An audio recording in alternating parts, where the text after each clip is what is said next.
Hi, everybody. I'm Peter Skiera, a.k.a. Stations Guy, and my very special guest on today's show is the original Sony Walkman, which, as I'm recording this month in July, it marks the 46th anniversary of the debut of the Walkman. July 1st, 1979, in Japan it was released, and if you go by what's written out there, it was based on a Sony model called the Pressman, which was a recording device mainly geared towards the press, towards the media, so someone could take it out into the field and get field recordings and interviews and that kind of thing. But one of the co-founders of Sony wanted something that he could take with him on his travels to listen to music cassettes, and that really wasn't the device for it. It was mono, and he wanted something stereo, better quality, that kind of thing. So he charged the engineers with the task of basically taking a Pressman and turning it into a portable cassette player. And if you compare the Pressman to the Walkman, you'll see many similarities. And the Pressman came out around 1978, so about, I guess, a year or so before the Walkman came out. So, you know, they did this pretty quickly. They really, and this wasn't on anybody else's radar. It wasn't like there were a bunch of other companies developing this kind of thing. There was a guy, and his name escapes me at the moment, who came up with a kind of portable audio idea. It was actually a belt that you wore, and it had a battery pack, it had an amplifier, it had headphones. So not quite the same thing. And in fact, he ended up suing Sony, and years later they worked it all out, but there was really nothing like this on anybody's drawing board. And even Sony, I think, if you kind of read between the lines, I'm not sure they even knew what they had here. And they released it in 79. Sales were sort of so-so in the beginning, and then they gradually picked up and then eventually exploded. And I think people at first didn't quite know what to make of this, again, because there was nothing like this on the market. And this really revolutionized the way people listen to music. And I don't bandy that word about very easily, the revolutionized. But this really did. I mean, this was the first portable audio quality stereo device. There were certainly other portable cassette players out there, but not like this. Not designed for people to jog with or walk with or work out with or whatever. And to really have a quality playback system. This doesn't record. This button up here is not a record button, and there is a microphone here, a built-in microphone. But it's not for recording, unlike the Pressman. And I think that's why this is on here, because this was in the Pressman, and they figured, well, rather than try and engineer it out, we'll just keep it in there and we'll modify it.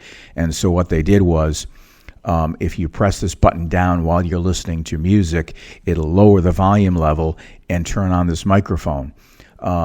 With the theory being you could hear if someone's trying to talk to you, or if you're on a bus or a subway and they're making an announcement, you can hear what's going on and then release this button afterwards, and it brings the volume back up to where it was. Kind of an odd feature. I've read that supposedly in Japan it was considered not very nice if you had headphones on while someone was trying to speak to you, so that was the point of that. But this is eventually dropped from future editions, understandably. Probably not the hottest feature going, and I don't think any competitors ever tried to copy it. And the other interesting thing is there are two headphone jacks on this, again trying to emphasize the social aspect, that you and a friend could listen, not just you alone, again, with it being kind of, not very socially acceptable to be listening to something on your own and ignoring your friend.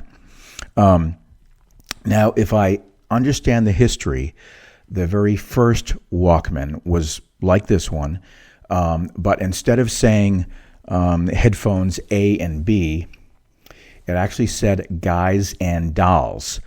Not very politically correct today if you did something like that, but back then they did. And it was a very limited edition, and I think I believe that was the very first Walkman edition, and then they dispensed with that and went to the AB. And you'll notice that nowhere on here does it say Walkman, and that's why I know this is the original first generation, because the first generation did not say Walkman.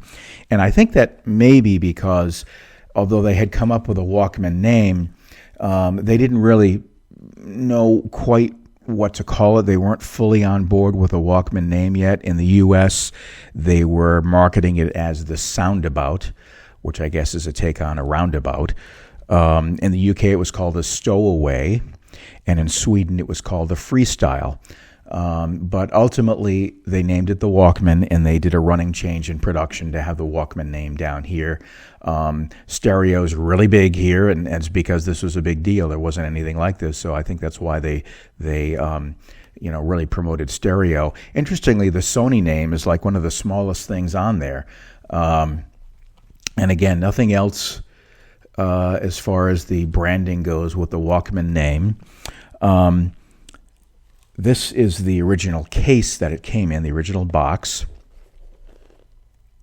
And this does have the Walkman name on it, even though the player doesn't, although the picture here shows it with the Walkman name, but this player does not have it. And I like the lifestyle shot of two kids roller skating with their Walkman and listening to the headphones. And it's interesting because he's got the Walkman and she's just got the headphones on I guess on the B headphone jack, and he's got it on the A, so they're kind of limited to their range from each other.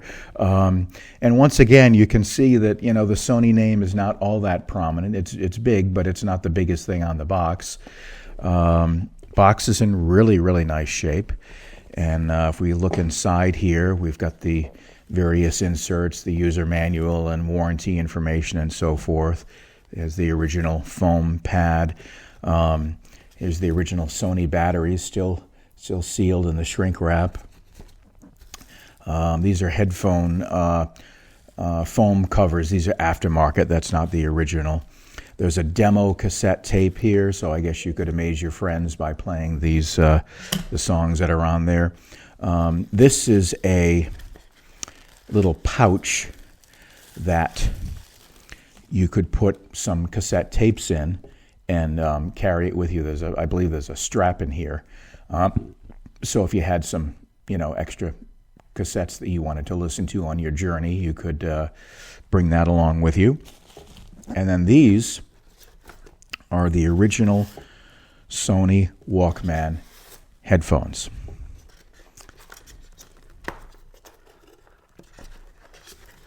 And again, these are aftermarket ear pads because the original foam ones would have long disintegrated. And this orange color, I guess, is supposed to play off the orange hotline button on here. It's very iconic. These are MDR-3L2, if I can read that correctly. And there's an interesting story behind these as well, because no one had really come up with anything like this, and Sony didn't want someone going outside and being active with this and having to wear big, bulky home-style headphones, which were kind of the thing then. And they had developed these kind of things earlier on. I'm not sure if it was a year before or so. And so they decided to pair these headphones with this, and that really just took it to the next level because it just became so much more convenient for people to listen with these kind of headphones. So interesting. This is the case that came with it, and there were other cases. There's one that was branded, it said Walkman on the bottom here, but this is just the earlier version. And you'll find these on eBay. They're all over eBay. I mean, when you sell millions and millions, you should expect to find tons of these on eBay. And one thing you'll find with these is you'll find wear marks along the silver paint here, circle wear marks, and those correspond to these metal snaps. So these metal snaps, when you put the Walkman inside the case, the metal snaps would rub against the case here and create those marks. So you see that quite frequently. This one does not have them. This is in beautiful condition, absolutely wonderful condition. which amazes me because this is 46 years old. The gentleman that I bought this from bought it from someone, and I don't remember if the one he bought it from was the original owner or if he had gotten it from the original owner, but they maintain that this had never been used. I'm not sure that's true, but it's possible. And when I got it, before I got it, I asked the guy who was selling it if he could test it for me, make sure it worked. He said he didn't own any cassettes. He couldn't play a cassette in there, but he did put batteries in, and he used the play button and the fast forward and rewind. He said it worked. So we worked out a deal, and I got it in, and I do have cassettes, and I put a cassette in to play it, and it sounded terrible. The speed was very slow, and it was unlistenable. And the fast forward and rewind mostly didn't work. Occasionally it would, but mostly it didn't. And I was hoping it was just a belt issue, because if it was beyond that, if it was like the motor was bad or something like that, that would just be, way out of my wheelhouse. But even replacing the belts, I felt was kind of intimidating. I had seen some videos on YouTube and wasn't sure that I would be able to handle it, but I bought replacement belts from eBay, and I cracked it open and was able to replace the belts. These are the belts I took out. I don't know how well you see them. They were not all like gooey, like sometimes rubber belts get, but they were kind of dried out. One of them broke in the process of me removing it. So that kind of gave me an indication that, yes, this is probably a belt problem. Replaced the belts, put it all back together again, and it sounded fine, sounded great. And I was very relieved that that's all it was. But I did run into some problems doing this procedure that I wanted to let you know about, some mistakes I made. And maybe that'll help you if you have one of these or get one and you have to replace the belts. Maybe you can avoid some of the mistakes that I made. And, I have no problem revealing that I made mistakes. It happens. And so one of the things I did was I took this silver portion off. And I'm not sure that was necessary to get at the belts. I don't quite remember why I took this off. Maybe I was just curious to see what was in there. Maybe I felt it might be in the way. But if you can change the belts without removing this, I would strongly suggest it, because it opens up other issues. One of the issues was there are 3 or 4 tiny wires that go from the main unit to the microphone, and there's not a lot of slack. So when you pull this off, you don't have a lot of room to maneuver with those wires attached. One of the wires was already broken. I didn't notice if it snapped when I pulled this off or if it was just already broken. It looked to me like it may have already been broken. And then the process of me, maneuvering things all around, I ended up breaking the rest of the wires too. So this microphone doesn't work. And the wires are very thin, and there's like hardly any slack, and I just didn't feel comfortable trying to solder these things back on again, and then I might end up breaking something else, so I just left it alone. And so this microphone doesn't work as a result, but that's one thing to keep in mind. The other thing is these sliders here for the volume, they're held in by a friction fit. So they're kind of in a guide, but the guide doesn't hold them in place. So once you take this off, these immediately fall out. And it must have taken me, I don't know how many tries, 3, 4, 5 tries when I went to reassemble this to get these things to stay in place and not keep falling out or shifting or whatever. It was a real pain in the neck. So that's the second reason why, if you can avoid taking this off, then you should do that. Another problem I ran into was, I don't know how well you'll be able to see this, probably not too well, but if you look at the very bottom of the battery compartment here, there's a metal piece at an angle, and that puts pressure on a spring. There's a spring below that, and that spring is what gives this door a little bit of resistance. And when you take that black metal angled piece off, the spring goes boing, and good luck finding it, because I lost it several times, and it's, even with my glasses, my vision isn't that great, and it was just hard for me to find the spring. In one case, I ended up getting this little telescopic metal piece that had a magnet at the end, and I was moving it along the carpet, and that's how I was able to find it. Never would have found it otherwise. And if you lose that, you're kind of screwed, because try and find that spring as a replacement part. It's pretty difficult. I've heard of some people scavenging like the spring from a retractable ballpoint pen and using that with various results. But just be aware that that spring may pop out, and when you're trying to reinsert it, it may pop out, and it's difficult to see and to find. I had done it so many times that I guess I had stretched it a bit, and it wouldn't fit back into the compartment, and as a result, the door would not close. It would stay open a little bit. So I had to get some clippers, some snippers, and snip the very top ring off of the spring to get it to fit, and then it was okay. So just keep all of that in mind. And then the final thing that really caused me a lot of difficulty and pain was the battery door, the battery compartment door. I couldn't remember when I disassembled it how it reassembled, how it ended up having a hinge like this. And I watched some videos, and I couldn't find anybody doing it. I ended up finding a video where there was a portion of it, they weren't actually pointing it out. It was just showing them reassembling it.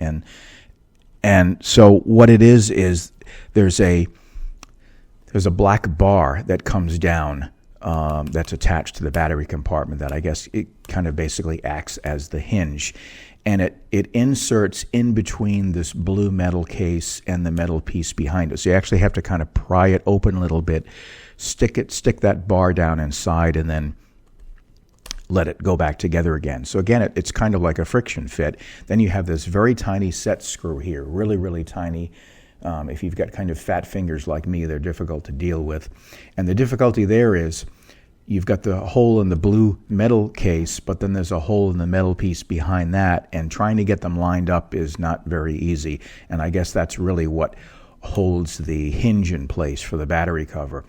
But it took me quite a while to figure it out, because to me it just wasn't obvious that this is how it assembles. It didn't strike me as, okay, this is the hinge. And it seemed to be really kind of primitive, but it works. It's just kind of a pain to get it all back together again and to get that screw in place. So hopefully that saves you some time and some headaches when you go to reassemble it. This is the original adapter. The AC adapter didn't come with it, but you could buy this if you didn't want to buy have batteries, or you're going to use it at home, let's say, for a while and before you take it outside. It's got the original bag, although it doesn't have the user manual. But it just amazes me that this is in the condition that it's in, considering it's 46 years old and it's portable. Portable devices typically get really beat up. And as years went on, as these new models came out, they became smaller and thinner to the point where they weren't much bigger than a cassette tape itself. And sometimes models would include a tuner. Sometimes they would include like a 3 or a 5 band equalizer. There was a sports edition, so it was water resistant or waterproof, so you could have it by the pool or take it to the beach. It was usually a bright yellow color plastic. And like I said, they sold millions of these. They really grew in popularity, the originals anyway, when in 2014 it was featured in the movie Guardians of the Galaxy, and it was also shown in some episodes of Stranger Things, although not this original edition. It was a later iteration of the Walkman. And they just started skyrocketing in price. So as I say, you'll have no problem finding these on eBay, but you'll pay a pretty penny. I mean, just the headphones alone, I've seen just the headphones without the Walkman going for $400, $500, $600 if they're in good shape and they work well. The Walkman you'll pay several $100s for, and if you want one with the original box and in working condition or close to working condition, you're probably going to pay over $2,000 for it. So, save your lunch money. One thing that Sony came out with this is several years later, after the Walkman, not at the same time. An interesting accessory. This here. So you're getting a 2-for-1 special on today's show. The Walkman and this, the SEQ50, which is a basic, I think it's a 5-band graphic equalizer. It's plastic, it's portable, and it shows you here it's connected, in this case, to a, well, they've got several. They've got boom boxes, they've got sort of Walkman type things. This has the original box, which is nifty. As I've said before, I like anything, if you can get as much original stuff with it as possible, I think that's cool. And it's got the, here's the original user manual. Once again, that's the box. And then it's got the plastic window. And this is it here. It came in silver and black. And it's got a little, one thing I didn't notice is it's missing the battery cover. So that's kind of, unless I've got it somewhere, but I don't see it anywhere. So anyway, it's got a little sort of handy-dandy guide for settings for different kinds of music. And, you know, you just slide these plastic sliders. The red things don't light up, although I think there is a little, is there a power light on here? Yeah, there's a little red light on here. And then someone's written here for if you got the AC adapter, they've got a little label on here, 3-volt DC. But it's got, once again, 2 headphone jacks. And you've got an off and an on, so you can switch it in or switch it out. It's got a built-in 3.5 millimeter. So the concept is you would, if you were going to use this with a Walkman, let's say, you would plug this into one of the headphone jacks and then take your Sony headphones and plug them into one of the headphone jacks here, play your tape, and then you could adjust these sliders to your taste. And that was the theory behind it. Seems like an awful lot of stuff to be carrying around, because this was meant to be portable. You know, can you imagine just trying to jog or run or work out with all this stuff? So I'm not sure how well this gadget went over with people, but Sony, I guess, felt there was a use for it. And, you know, I give them kudos for coming up with the idea and giving people the ability to tailor their sound. They weren't the only one. And talking of prices, by the way, speaking about prices, these, if you go on eBay and you can find the original packaging, once again, $400, $500, $600. I mean, crazy for this little piece of basic plastic equalizer. And there were copycats. So, for example, there's this little guy here made in Korea called the DEQ60 handheld equalizer, and it's by a company called TriStar. No, not the film company. And packaging, you know, not nearly as expansive as the Sony, but one thing this did come with, which I thought was kind of neat, was a vinyl holder, vinyl case, a little snap here. And I thought that was kind of neat that they did that. So you got this little case, and this had a detachable cord, unlike the Sony, which was built in, and your little user guide here. So I thought that was kind of neat. And this came, if I recall correctly, this came in colors red, white, and blue. This only has one headphone jack, unlike the Sony. And this here, 1, 2, 3, 4, 5, 6, 7. So it looks like this has got 7.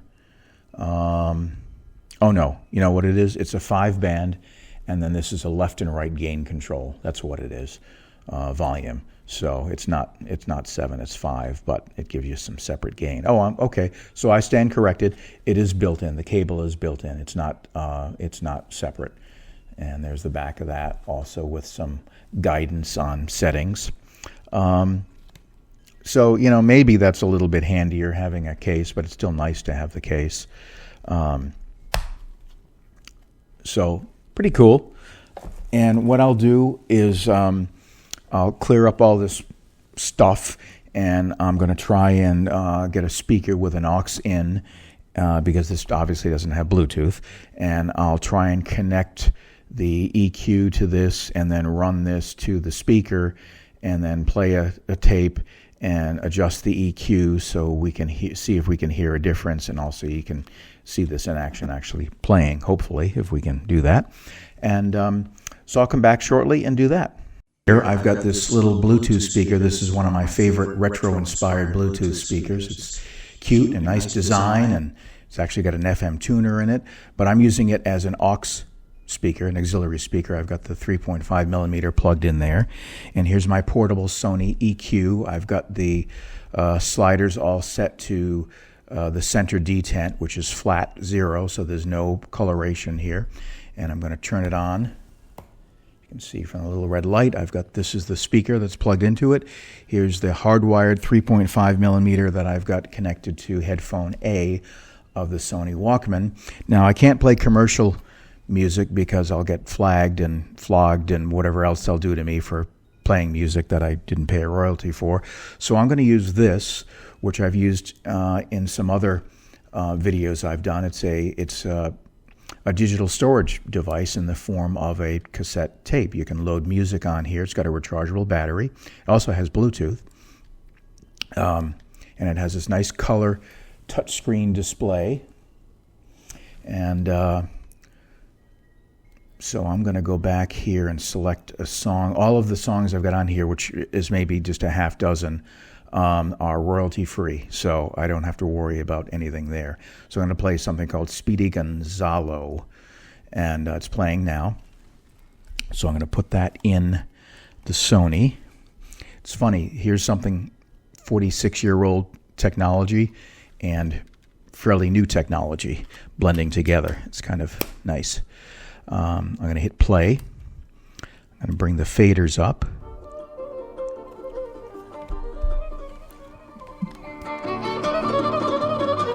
So you're hearing this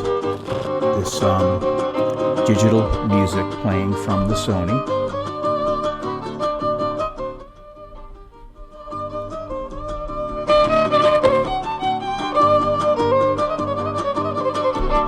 And this is the EQ. Well, so we got a little cable problem here, but so now I'm going to boost the bass on this, so see if we hear a difference. Yeah, I don't know if you can hear that, but I can hear it. I can feel it too. There's a little more bass. I'll put it back to the center, and I'll boost the highs. Definitely hear a difference. Now I'll cut the highs. Yep. Go back to the center, and I'll cut the bass. So it definitely, the EQ definitely makes a difference. Again, not the most convenient thing to have, but you know, if you need to adjust your sound, it does the job. So that's it. That's today's show. I hope you enjoyed it. I hope you were able to glean something from my repair mistakes and got a little bit of an education on the Sony and an appreciation for it. This is the kind of thing I do on my shows, or I try to do. Sometimes I go outside my wheelhouse and get myself into trouble sometimes, but for the most part, this is what I do: vintage equipment, vintage music, and I'll be back again in a few weeks to do another. So thanks very much for watching. I really appreciate it. Please share, like, give me a thumbs up, and subscribe if you would. I'm trying to boost those subscribe numbers. But thanks so much for watching. I'll see you again next time, and please be kind to each other.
Oh, oh, stations guy. Oh, oh, stations guy. Oh, oh, stations guy. Stay. Oh, oh, stations guy. Oh, oh, stations guy. Oh, oh, stations guy.